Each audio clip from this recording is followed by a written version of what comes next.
Hello, has the power button on your Oppo A12 stopped working? There's a simple solution that doesn't require any repairs. In this video, I'll show you the exact steps to restart and power off your phone without pressing the physical power button even once.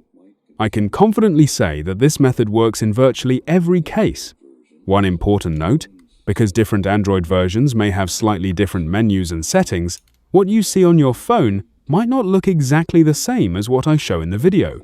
Don't worry, that's completely normal. Once you understand the process, you'll easily find the right options on your device. Let's get started.